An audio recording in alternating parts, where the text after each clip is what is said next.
Good evening, Canada. Hello, I'm David Lipton. I'm your DJ for tonight. You could call me DJ Dazzy Dave. All joking aside, I'm just killing another minute or two in case there's some latecomers, and so that we could just do a test of the system to make sure that all of you out there are able to hear us. I'm just going to babble on for a couple of minutes just while we're getting the volume checked. What do they do at the rock concerts? Check, check, check, check, check, check. Sorry, this is what happens when you give the owner of the company a microphone and a platform to speak to. Hope you're all doing well. Thank you very much for joining us. Our clock shows it's 6:01. I'm getting the thumbs up, so we'll just wait another minute or so just in case there's any folks who are microwaving some popcorn, grabbing a bevy, and are about to join us. Hope you're all doing well today. I hear that in certain parts of the country it's a little bit chilly. I think they're getting some snow and slush and all sorts of lousy weather out in the Maritimes, and I'm told that it's quite chilly out in the Edmonton area. And, well, it's got to be really chilly in Edmonton because I think the Leafs beat the Oilers the other night. I'll sort of neglect to mention that we lost badly, got thumped by Calgary, but still, I'm a Leaf fan, obviously. Okay, so, well, it's still 6:01. I just want to wait again another minute or two. Sorry to be babbling on. I suppose I could just be quiet, but then, I don't know, what would be the fun there? Yeah, geez, now all of a sudden I don't have anything to say. I feel guilty that I'm just babbling on. And now I know how the folks from WKRP in Cincinnati were. Does anybody remember WKRP in Cincinnati besides myself? Well, we'll get to that some other time. Okay, folks, it's now 6:02. I know that some people might still be joining us, but I don't want to keep everybody waiting too long, so I think we're going to get going. First of all, thank you all for joining us this evening, or I guess if you're in the West Coast, on the West Coast, it's this afternoon. Thank you for being part of the SQM team. My name is David Lipton. Excuse me, I'm one of the owners at SQM, and I have been asked and have offered to do the training, the integrity training. The integrity training is something very near and dear to my heart. I'm very involved in these particular projects and programs, so I thought I would spend a bit of time with you all and try to train you, get you up to speed. I had originally suggested that the training would take about 30 or 35 minutes. The last time, between spending a bit more time on some of the topics and then answering everybody's question, we were probably on air, if you will, for closer to an hour. I think I'm going to just start out, give you a quick introduction to myself and SQM, and then we'll take it from there.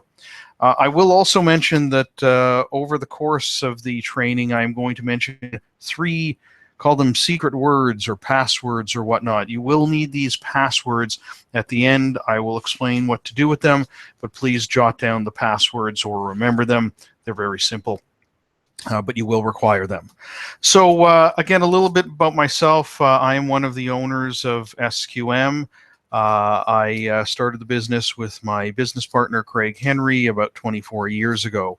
Sensors Quality Management started out as a mystery shopping company. In terms of mystery shopping, I hope you all know what that's all about, but we were hired to pretend we're customers, guests, and passengers and evaluate different companies. Over the 24 years, though, we've expanded to some other areas. We do market research, different telephone surveys, in-person surveys, exit interviews. We have online comment cards. We lease our technology to companies. As some of you know, we also set up displays and stock shelves known as field merchandising. And of course, we do different types of audits, kitchen audits, health inspections, and of course, integrity inspections, which is what we're going to talk about this evening. Why do we do them? Some people ask because they're significantly different than the quality and service inspections. Most of the integrity inspections have to do with either cash or liquor control.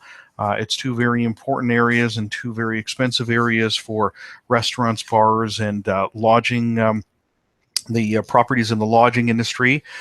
They want to make sure that whatever money is coming into their business is staying in the business, especially these days when, well, times are tough, business is tough out there. They want to make sure that nobody's doing, as I call it, some unofficial profit sharing. We do have a policy at SQM that typically we are not doing cash and liquor inspections at the same time that we're doing quality and service inspections. The reason is because quality and service inspections are all about employee development, coaching, and assisting and training, where integrity inspections, cash and liquor control inspections are all about employee discipline. If they're not following the rules, they could be suspended, written up, even have their employment terminated. These inspections are quite a bit different.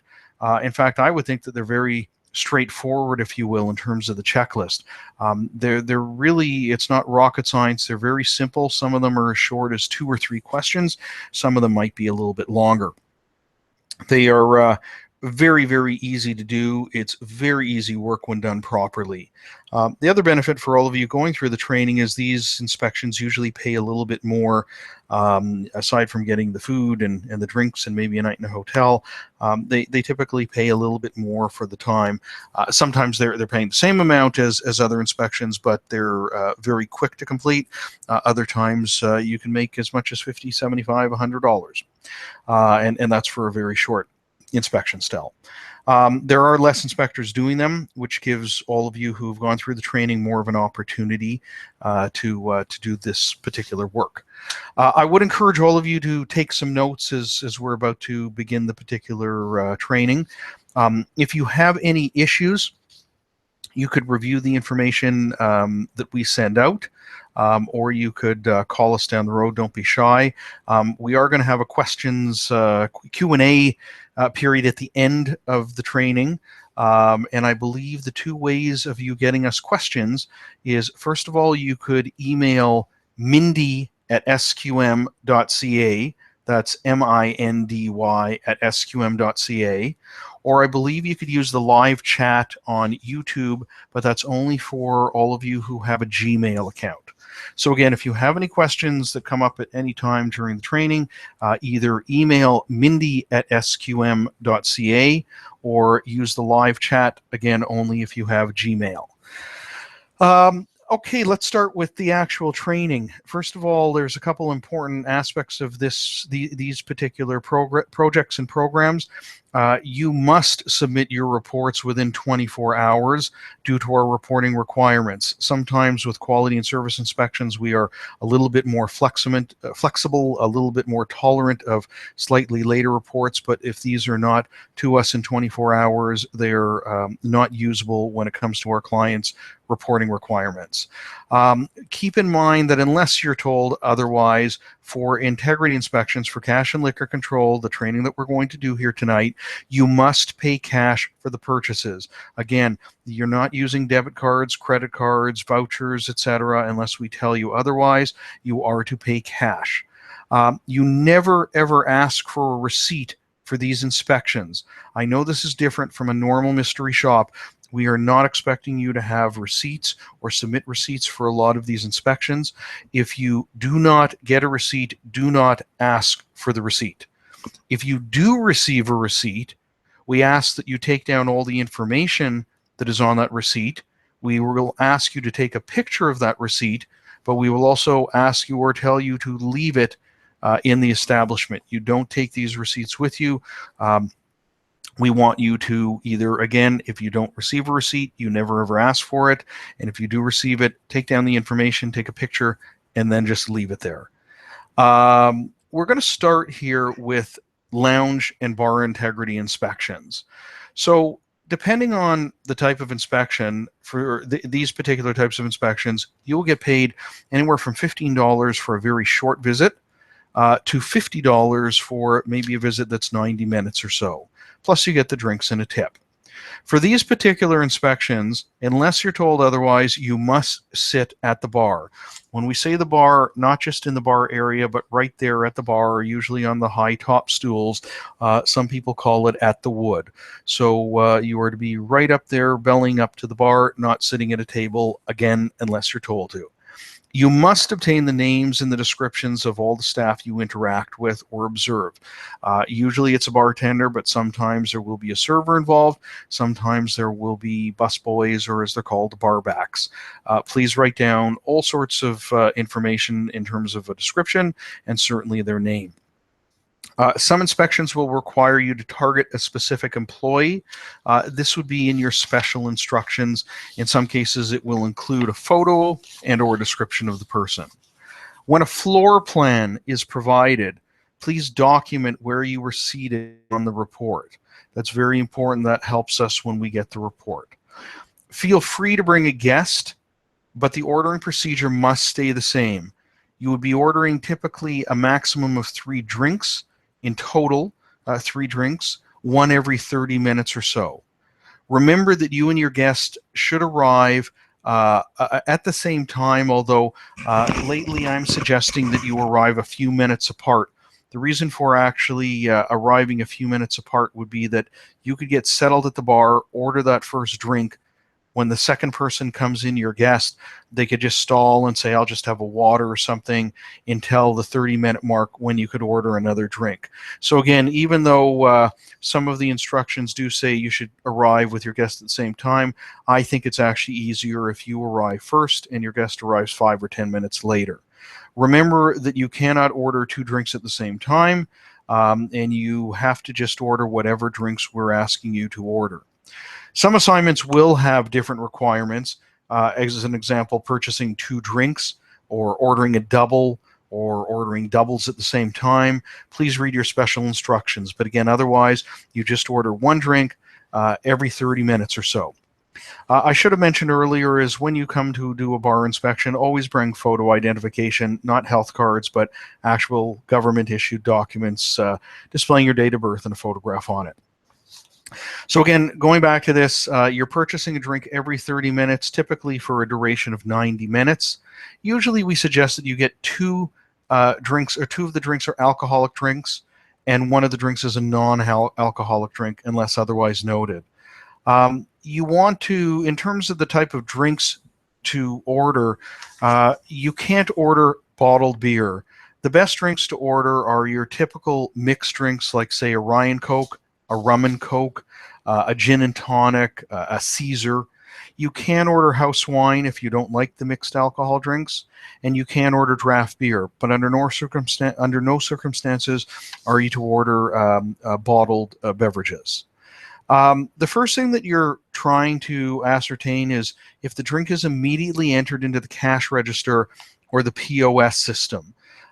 You have to do this by ordering the drink and really following the bartender along every step of the way until they come back to you. You would leave the money on the counter. Again, remember that you're always paying cash, so that when the bartender brings you back the drink, the money is sitting there. Sometimes you could say something like, I'm not sure how long we're going to be staying, or here, let me just settle up. Under no circumstances are you to run a tab. If and when a bill is presented, like I mentioned earlier, please record all the information. It's usually the date, the time, the check number, the name of the server number, the table number, the total amount, and any additional notes, whether it's a duplicate check, reprint check, etc. I also suggest that you take a photo of the bill. Well, it's not a matter of me suggesting. We need you to take a photo of the bill. Make sure, of course, when you're doing this that you're doing it in a discreet manner. You'll be asked to attach the photo to your report. By the way, now's the time when I'm giving you the first word. The first secret word is jeans. Okay, that's jeans.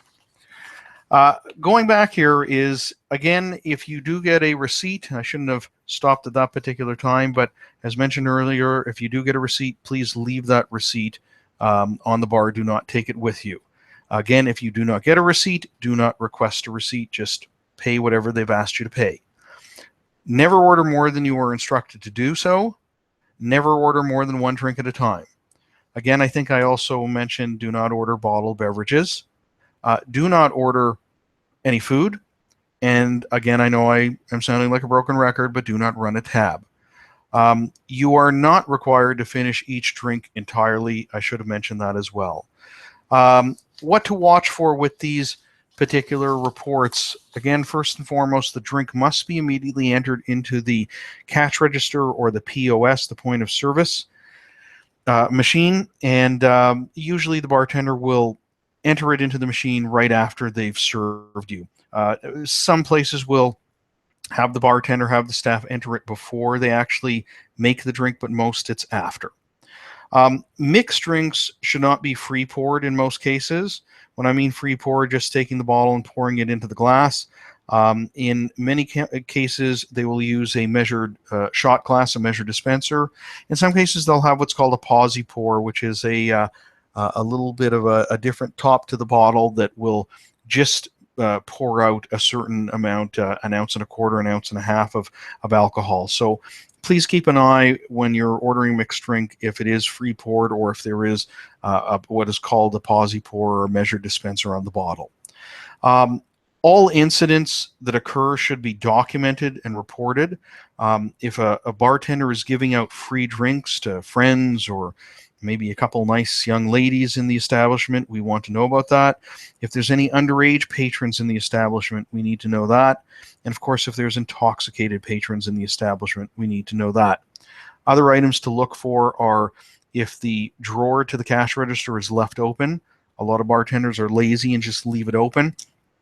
That's not good. It could impact the company as well as themselves if some other staff member comes by and just scoops up a few of the bills. And also, although it has nothing to do with cash and liquor control, we do ask that you observe whether the bartenders, whether the staff are using ice scoops. It's very, very dangerous to just be being lazy and scooping ice with a glass. All of these places have asked that the bartenders use an actual plastic scoop. So again, I want to just go over this. Drinks should be immediately entered into the POS, the cash register. Mixed drinks should not be free poured. All incidents should be reported, including bartenders giving out free drinks, underage patrons or intoxicated patrons in the bar, the cash drawer being left open, or an ice scoop not being used. Okay, I'm going to just take a deep breath as we continue here. The next inspections are buffet integrity inspections. And since I love to eat, this is probably one of my favorite inspections. Typically, the fee for this inspection, this project, is $25 per inspector, plus the cost of the buffet and a tip. In most cases, it will just be you going to one table and somebody else going to another table, but sometimes you are asked to take a guest. But for these, unless you're asked to take a guest, you're going alone. The way that this works is that you and another trained inspector enter the restaurant within about 5 minutes of each other, and you're going to sit at different tables in the same section. The goal is to get the same server. Typically what happens is once the first person is seated, once the first inspector is seated, you call the second inspector or you text them and you let them know where you're seated. You have to, of course, be discreet when you're doing this. The second person then can come in and ask to be seated at a table, and they could just be very casual and say something like they want to be near the buffet or near the window, or even better, you ask for a specific server. Once the first person tells you who they have, you could say something like, oh, I'd like to sit in Mindy's section. Mindy was great when I was here last week. Is she working? Please put me in her section. So once you're both in the same section, you're each ordering the exact same thing. In most cases, this is a breakfast buffet, but in some cases you will be doing lunch and dinners. But you have to get just what's on the buffet. You have to get the same drink. Usually for breakfast, coffee, orange juice, apple juice is all part of the buffet. So again, you're just ordering the buffet, no extras, no fancy cappuccinos, no espressos, etc. The whole objective of this exercise is to determine if the same bill is being used for both of the tables. So what happens is after you've dined, the first person will ask for the bill if it's not already placed on the table. You have to, again, write down and record everything that is on the bill, the date, the time, the check number, the name of the server number, the table number, the amount, any additional notes, again, whether it says duplicate check or reprint check. As I mentioned earlier, take a photo of the bill. Make sure you're not seen doing this. and then you'll be asked to attach the photo to your report, of course. You should obtain the names and the description of the staff you interact with. You leave cash on the table, and you have to leave enough cash to cover the bill, plus a little bit more for a tip. So you should probably plan ahead, find out what the buffet is going to cost, have donations of bills in your pocket as well. You're going to leave the money on the table, and then you're going to leave the restaurant. Again, you're leaving the money on the table. You're, as we mentioned earlier, leaving the receipt on the table, and then you're just leaving the restaurant. After the first inspector does this, the second inspector should wait about 5 minutes and then do the same thing. Ask for the bill, take down the information from the bill, take a photo, pay with cash, leave the receipt, leave the restaurant. Some inspections, as I mentioned in the last section, will require you to target a specific employee. This will be in your special instructions, and in some cases include, of course, a photo and a description as well as the name. Also, if a floor plan is provided, please document exactly where you were seated on the report. What to watch for when you're doing a buffet integrity inspection. In this case, we typically just need all of the information that is on the receipt, all the information that is on the bill. Of course, you can take some additional notes regarding the quality of the food, the service, the cleanliness, if anything stands out. But the main reason you're there is just to collect the information from that bill. Again, like I said earlier, this is not rocket science. Okay, going to the next section. The next section is restaurant integrity inspections. And for this, the fee is usually $15 plus the cost of a meal for one and a tip. It's somewhat similar to a buffet inspection. In this particular case, you will be ordering a meal for one. Typically, it's an entree and a beverage. Sometimes you're also allowed to order an appetizer. For a restaurant integrity inspection, you do not order the buffet.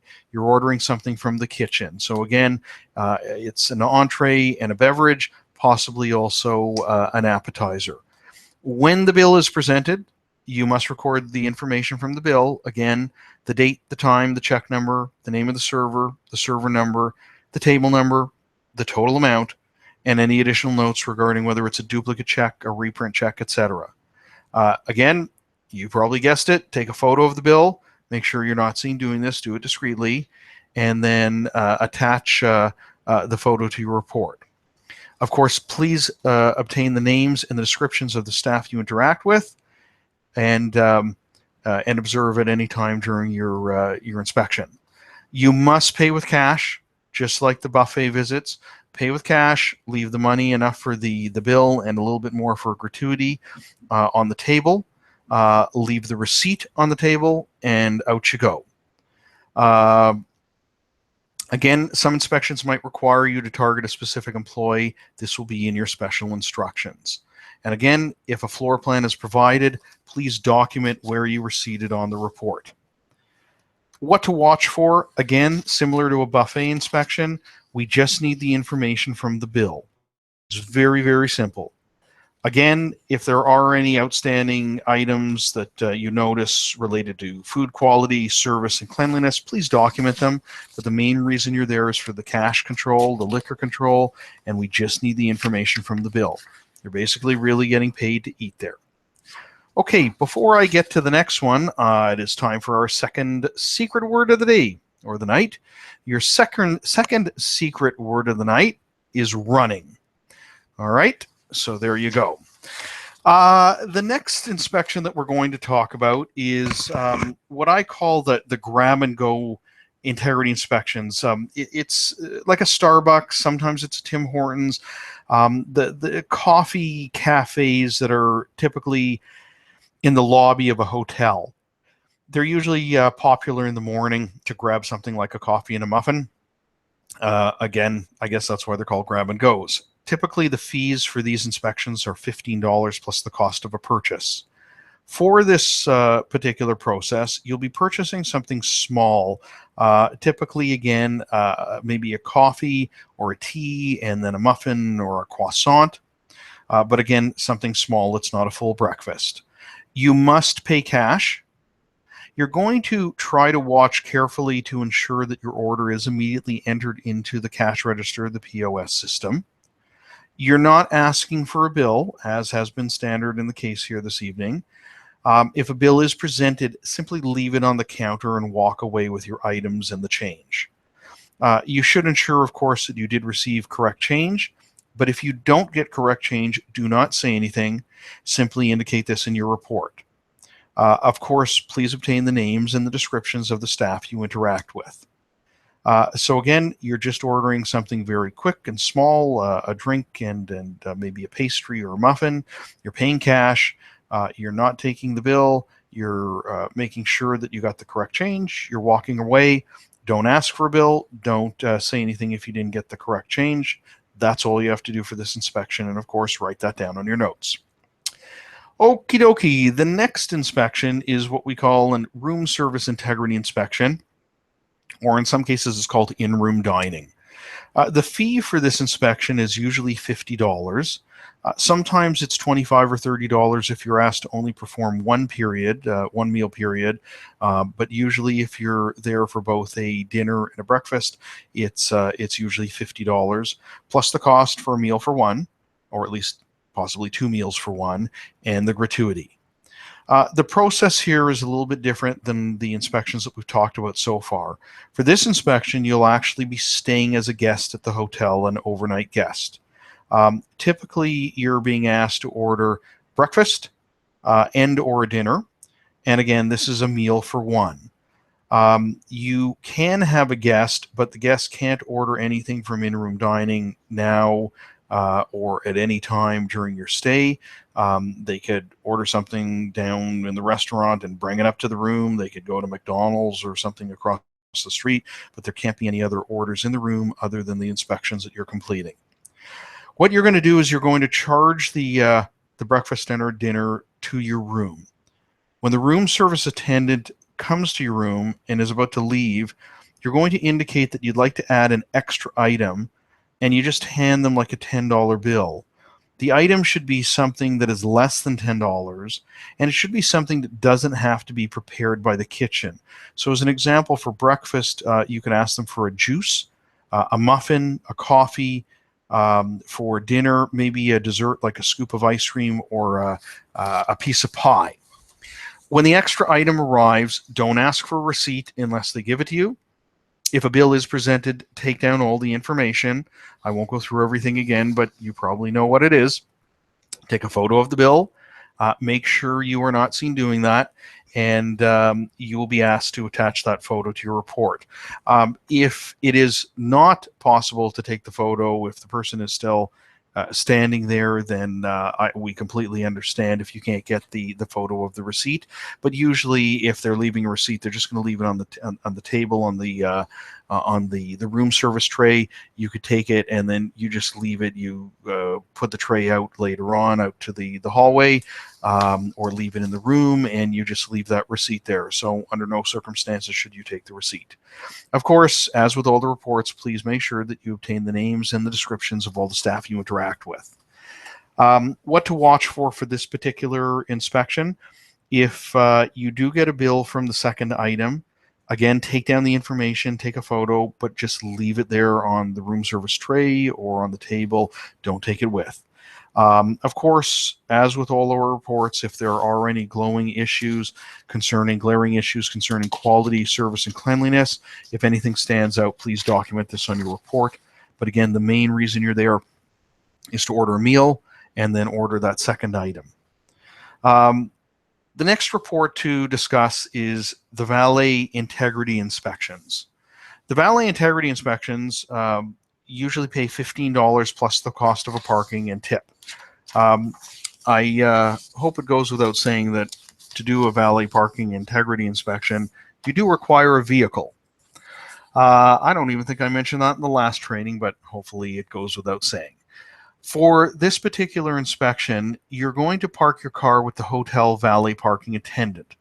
There are typically 2 ways that this assignment can be conducted, and the special instructions will indicate which one.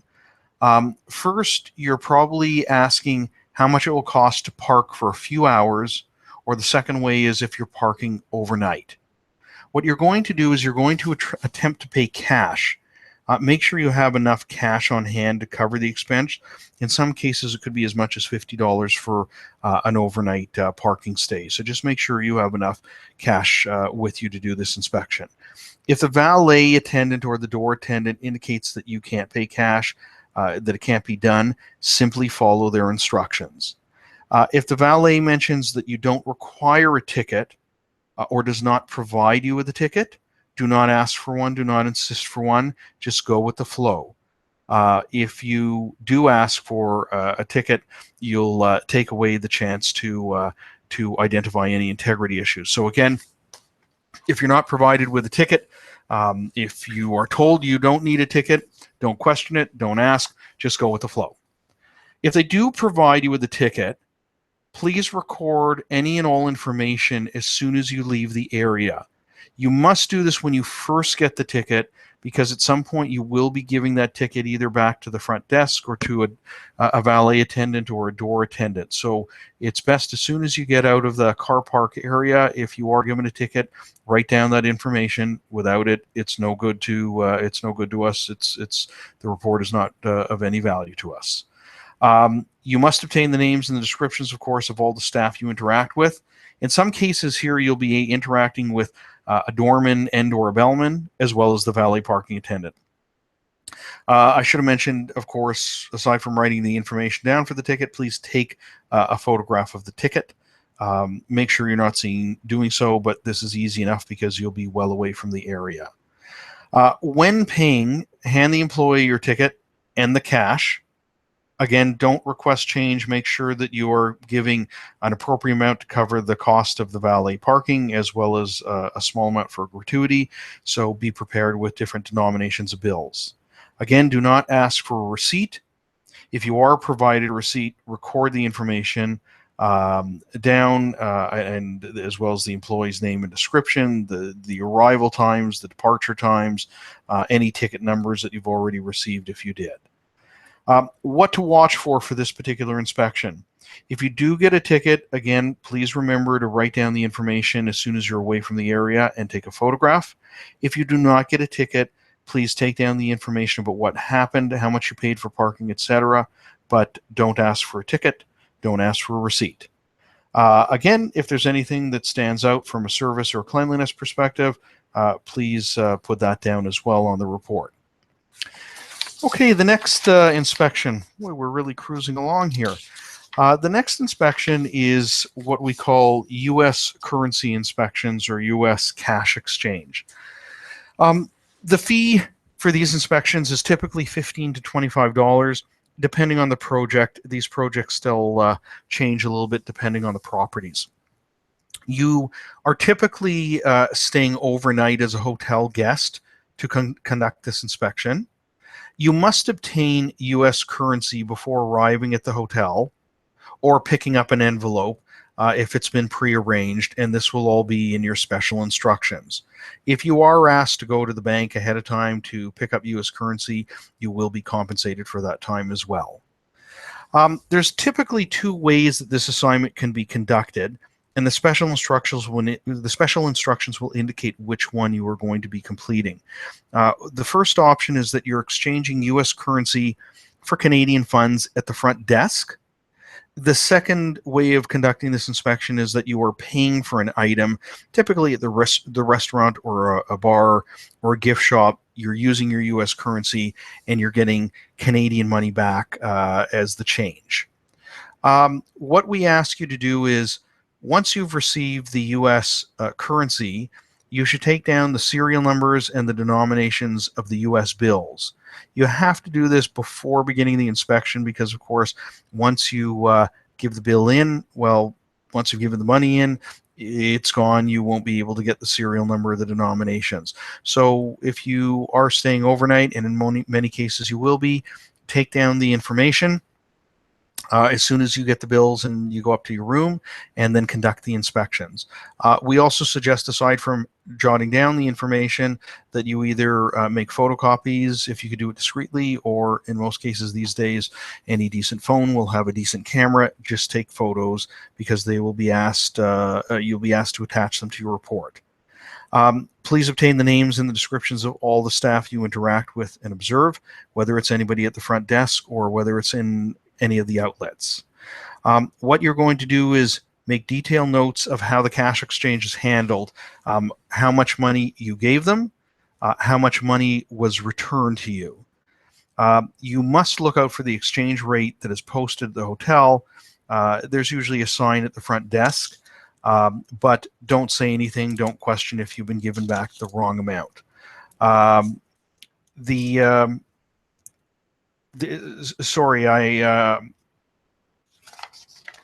In this particular case, again, keep an eye on the exchange rate, but please, if you do get an incorrect amount back, just mention that in your report as if you got incorrect change. What you're going to do is immediately after leaving the area where you exchange the money, you will be asked to either go to a house phone and or email a contact that we provide you with. You simply identified yourself as the SQM representative. You tell them what employee you exchanged the money with and what currency was used. In terms of the currency, it's probably the denominations of the bills and the serial numbers that you should be providing them with. You must do this right after the exchange takes place. You don't do this as you're leaving the property the next day. You don't do this when you get home. You have to do this immediately after the exchange takes place. So again, you have to jot down the information from the bills when you're away from the front desk. Usually you could do that in your room. You should take pictures as well. You have to know the denominations of the bills, of each of the bills, as well as the serial numbers of each of the bills. And you have to make sure that you're writing down the right information for each exchange. Some exchanges will just be one person at the front desk. Other times you will be going to multiple locations within the establishment and conducting multiple U.S. exchanges, say one in the restaurant, one in the bar, and one at the front desk. But after each one of those, you have to leave the information either at the phone number or the email address that we provide you with. What to watch for in these particular inspections: number one is you need to know what bills and serial numbers were left with which employees. You need to know how much money was returned from each of the transactions. And lastly, if there's any notes that you want to provide on service and cleanliness, it is not the focus of this inspection, but if anything stands out, please write that down. At this time, I want to give you the last of our secret words. The last of the secret words is a doozy for tonight: Hanukkah. All right, so that's the last of your secret words, Hanukkah, and I can't wait to see how all of you spell it. What we're going to do now, it is 6:38, at least 6:38 p.m. Toronto time, I should say, and we have a number of different questions that I guess I'm going to start going through and doing a little bit of Q&A here. So first of all, I just have to take a sip of water because I'm dying here. I guess I wouldn't make a good disc jockey after all. My wife says I have a face for radio. So let's see here. Let's get right to the questions. Lulu69 asks, what happens if the bar is long and we do not have a view of the area and the drink is being prepared? Good question. I should have mentioned, when you are sitting at the bar, we ask you to try to sit somewhere closer to where the cash registers and the point of service, the point of sales, the POS machine is located. That's the area that you should be in. We want you to be there. That's the most important. You could try to keep an eye on the bartenders if they are preparing your drinks elsewhere. But I don't think we have very many, any if any, really, really long bars where you won't be able to pay attention. So again, the main thing is to sit near the cash registers, near the POS machines.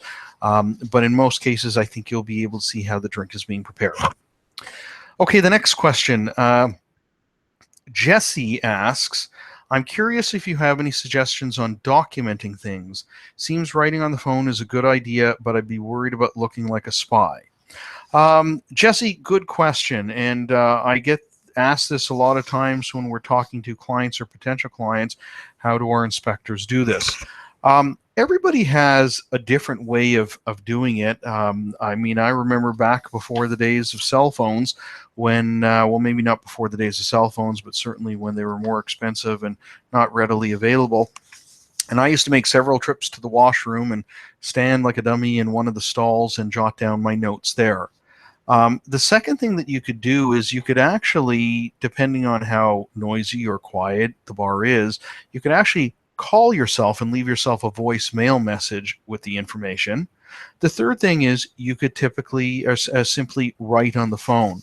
And Jesse, I know that you're talking about looking or worried about looking like a spy, but if you take a look at any restaurant, at any establishment, go into your local Starbucks or Tim Hortons, and 98% of the people sadly have their face into the phone. So I don't think you're going to stand out at all.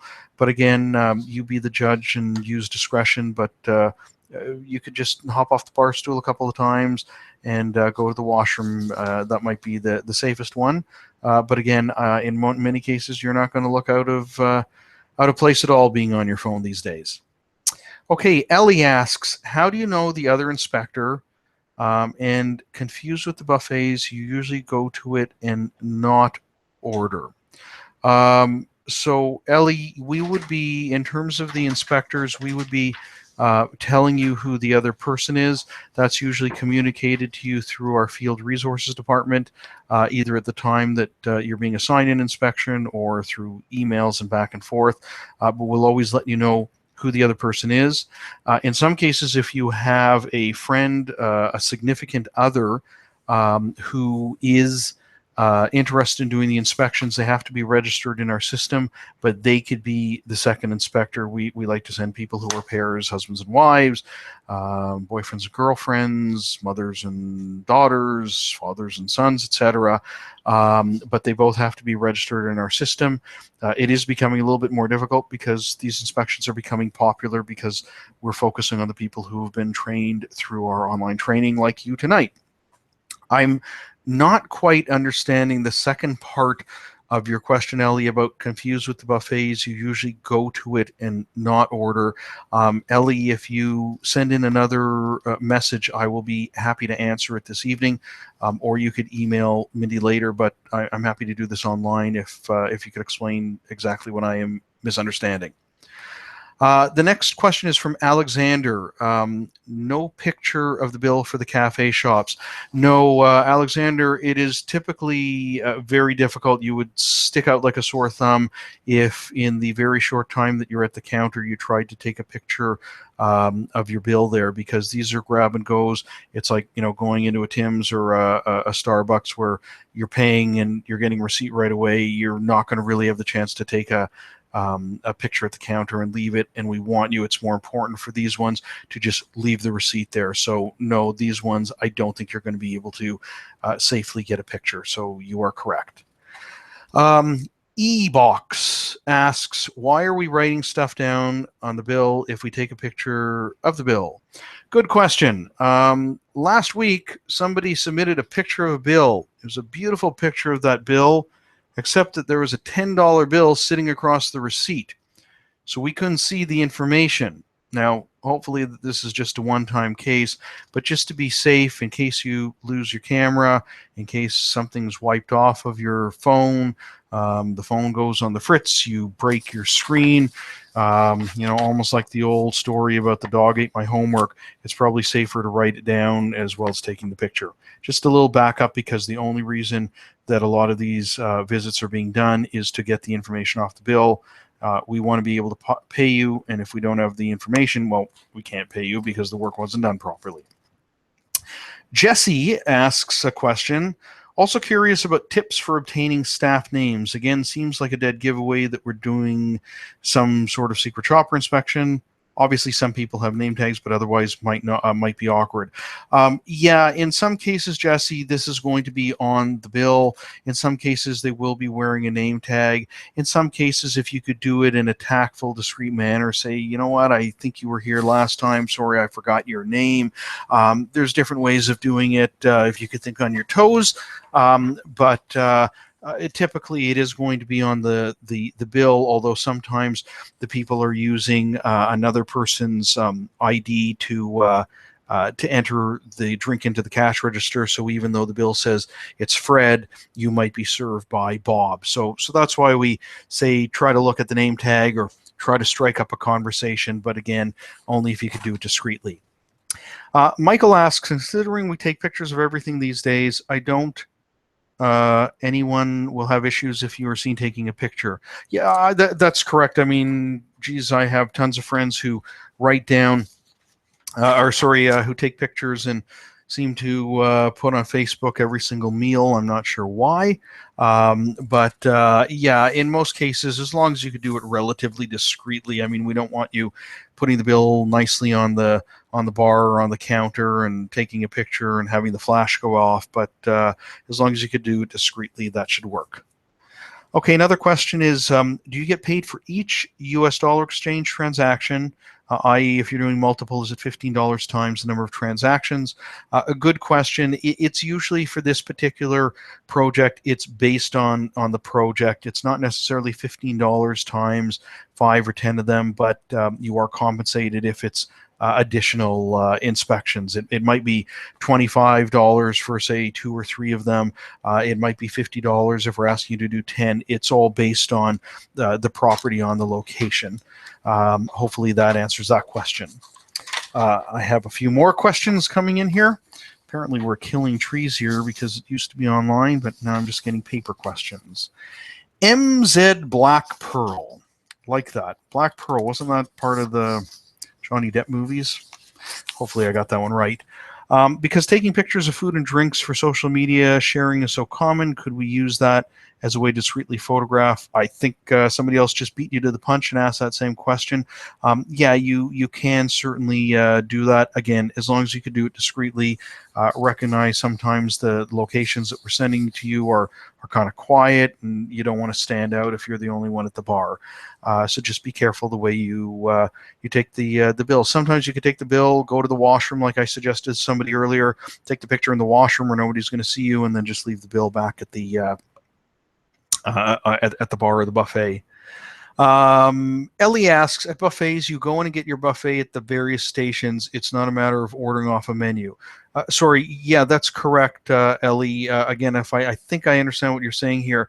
What you're going to do is when you're ordering the buffet, you could eat anything at the buffet. Like, I don't care if one guest gets bacon and eggs and another person gets French toast and sausages, as long as you're ordering the items that are on the buffet and not any extras or upcharges, you're fine to eat whatever you want. If one person's a vegan or a vegetarian and just wants fruit or vegetables or toast with jam or something like that, they could do that. If somebody wants to, pig out and have eggs and bacon and French toast and everything, they could do that. But you, again, in the case of a buffet, you are just to order the buffet and consume anything that is part of the buffet, no extras. Diana asks, I take photos on my receipts all the time for my other job expenses. There are also apps on the phone to take a photo of the receipt for budgeting purposes. Again, absolutely. As long as it's done discreetly, we just don't want to tip them off at all. I have a suggestion here from Melanie. I started recording my assignments with the voice memo on my phone and an earbud with a mic. When I notice things, I talk to myself. I talk to myself all the time. It makes my reports easier to write. I relive the experience. Melanie, I completely agree. Like I mentioned, I often leave myself 3 or 4 voicemail messages. Sometimes I'll type information in as well, just because I don't want to lose important information. MZ Black Pearl asks, for some of the inspections, would it be useful to bring a laptop? use it to do the work as a cover for the inspection, making it easier to document. Yeah, it all depends on where you're going to be and where you're going to be seated. In some cases, depending on what you have up on your screen, it could be a giveaway. I mean, I wouldn't actually complete the checklist online, but you could certainly just have an open Word document or Excel document. But you just got to be careful the way that you're sitting. I don't think that typically if you're sitting at a bar, people are usually not having a bevy in the evening and on their laptop. So again, just you want to blend in, and we leave it up to the inspectors, their discretion. Oh, apparently we are now going from paper to soft copy, and there's a few more questions. All right, Dory, is tipping covered as part of our payment? Is there a tip amount that you suggest? Good question, Dory. You will be reimbursed for a tip. I usually suggest 10 to 15% for these inspections. We do not want to see anything really above 15% unless you're told otherwise. Again, whatever is appropriate. Please recognize you're not there to really judge the service. So even if you have a phenomenal bartender or phenomenal service that you might typically pay 18% gratuity or 20% gratuity, in this particular case, no, I would cap it at 15%, if not a little bit less. And if you do get lousy service, I still think that so that you don't stand out, you should give them something even 10%. Catherine is asking, for buffet inspections, you said order the exact same thing, including a drink. I think this is what Ellie was referring to. Buffets are self-serve, not order. Sorry. So let me clarify this again with the buffet. With the buffet, you guys could order anything off of the buffet that you want. All I'm saying is order the buffet if you're doing a buffet inspection, and whatever comes as part of that buffet, if it's omelets, eggs, bacon, fruit, yogurt, oatmeal, you could each eat whatever you want. You don't have to each eat the same thing. You just have to each order the buffet. And again, you can't order any other drinks. Again, if I'm still confusing everybody, then please somebody else email or grab us off of the online chat. The next question is, I think it's from Ketab, if I'm reading this correctly. You both get, for instance, breakfast buffet and a coffee. Yeah, that's it. So, I mean, again, you could order, as long as you just go in, if you're sitting there, and most of the time it is a breakfast buffet, you just ask your server for the breakfast buffet. They'll probably ask you, do you want a coffee with that? Usually, I think in 99.9% of the cases, juices and coffee or tea are part of the buffet, and you're good to go. Just don't order anything that might be off of the buffet, or when I say off the buffet sort of menu, if you will, like espressos, cappuccinos, milkshakes, ice cream sundaes, things like that are not typically part of the breakfast buffet. So as long as you order the buffet, you can eat whatever you want off of the buffet. Sorry, I guess this is a second line from KTEB. Sometimes they have entrees too, so you order the buffet. Exactly. So don't order off the menu, order the buffet. All right. I hope that helps. We're just going to check here if you will all bear with me for a minute or two to see if there's any other questions. Brock has said that there is an iOS app, Audio Note. It is a good choice for discrete recording with note capability. So again, the app is called Audio Note, and thank you for that suggestion, Brock. Is there anything else here? All right. Hold on. I'm just going to stall again for another minute or two, folks. Hope you guys have enjoyed things. Last time I was making fun of a few people who have less successful teams than the Toronto Maple Leafs. But this week I'm on the soccer bandwagon. I got to mention, shout out to Toronto FC going to the MLS Championship after 10 years of putting up with crappy teams. It's looking pretty good. So hopefully they can win one more game December 10th. And Matthew, the answer is yes. Anyway, I hope I have covered off all your questions. And just last bit of information here. Now that you've all completed the integrity training, I'm going to ask you to do one thing. You are to email so that we could get you into the system as successfully completing the training. Please email Mindy, and Mindy's email address is mindy@sqm.ca. All we ask that you do is in the subject line, please include the 3 secret words that I provided earlier in the session. Do not put any questions in the body of these emails because the emails will not be opened. Again, just email mindy@sqm.ca, and in the subject line, please put the 3 secret words, not so secret words, that were provided earlier in the session. If you do have any other questions, please feel free to email Mindy. Again, mindy@sqm.ca, but please put those in separate emails. Thank you all for being part of the SQM team.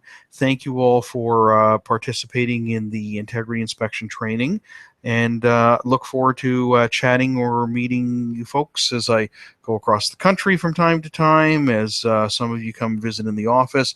It's a pleasure working with all of you. Have a great night, and happy holiday season coming up as well. Take care and bye for now.